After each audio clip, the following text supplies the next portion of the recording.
When we think of saints, we often think of people who are so distant from us, right? Because they're so good, so pious, just perfect.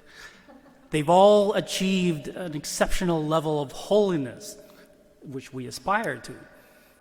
But we forget that they were just human, like you and me. Many did not live perfect lives before their conversions. Some were far from being pious and were just plain weird or even nasty. If there was a contest or a pageant, some of them probably would not win the Miss or Mr. Congeniality award.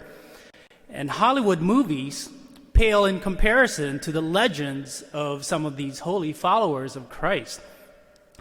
For example, Saint Denis, or to the American ear, Saint Denis.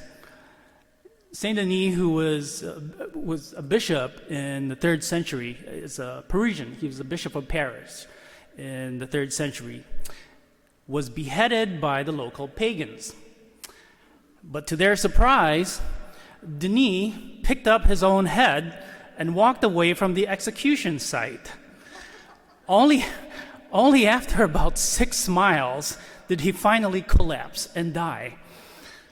And St. Joseph of Cupertino, a 17th century priest and monk, would go into ecstasy and levitate during Mass and while praying the Liturgy of the Hours.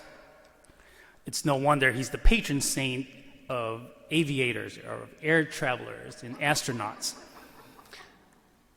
And of course, the much beloved and famous Saint Padre Pio, an Italian Capuchin friar and priest.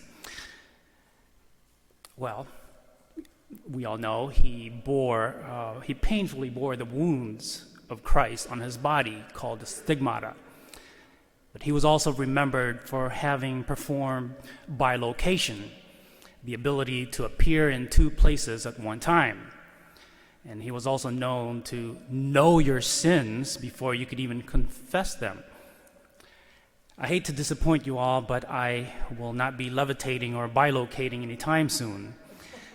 If the ability to do these incredible things were a requirement for sainthood, then we're all in trouble. Because to be a saint just means to be totally united to God, to have that exceptional closeness to Him. Being a saint is living a life shaped by gospel values. So how can we become saints? How can we be more united to God? Well, today's reading of the Beatitudes offers us some guidelines. The Beatitudes are God's prescription for human holiness and happiness. They are divine blessings that give us an inner experience of what it means to be Christ ourselves. When we, sinners, imitate the ways of Christ, we experience the life of Jesus within us through the purity, the poverty, and the humility of the Beatitudes. We can begin our road to holiness by making prayer an integral part of our everyday. Say a morning prayer when you get up and thank God for yet another day that you're alive. Say grace before every meal. And when you do that, always include in your prayer the less fortunate among us who go with little or without food. Read and meditate on the Scriptures. Do devotional prayers to your favorite saints. Come to Mass and receive Holy Communion. There's no better way to nourish our souls frequently than with the body and precious blood of our Lord Jesus Christ. We inch closer to achieving great holiness when we are ready and willing to forgive, rather than holding on to grudges and resentment. When we show compassion, rather than being so quick to judge and complain. When we cultivate gratitude by being thankful for all the blessings and positive experiences that come across our path on a given day. When we practice patience instead of being so quick to anger and complain. when we root out envy and self-centeredness. Thus, our road to holiness is also paved with a growth in knowledge of ourselves. This means finding our weakness and learning how to strengthen them. But it is also appreciating our authentic self that God created us to be, while continuing to build on a bigger and better us.